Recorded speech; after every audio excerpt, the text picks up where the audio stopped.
Aziz aka, bu konseyner ham kerak emasmi deyman bu yog'iga endi. Xo'ja aka, yanga qarang. Agar kafe, restoran biznesingiz bo'ladigan bo'lsa, bitta qo'yib qo'yadigan joy xullas. Rasxodi ham uncha ko'p emas. 2-3 chelak suvni qo'yib qo'yasiz, ichiga bo'ldi.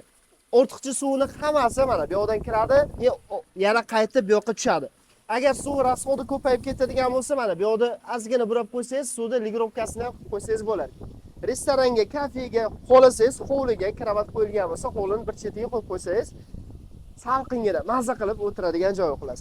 Narxi 2.180.000 sotilingan. Hozir Romay do'konida aksiya ketayotgani hisobiga sizlarga taqalgani 1.650.000 so'm qilib beramiz. 12 ta viloyatga dastlabki xizmatimiz ham bor.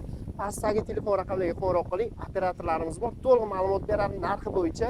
Bundan tashqari bizda prichesleniya, xohlasangiz muddatli to'lov turlarini xohlagan turdan bor. Pastdagi telefon raqamlariga qo'ng'iroq qilamiz. Butun O'zbekiston bo'ylab yetkazib berish xizmati bor.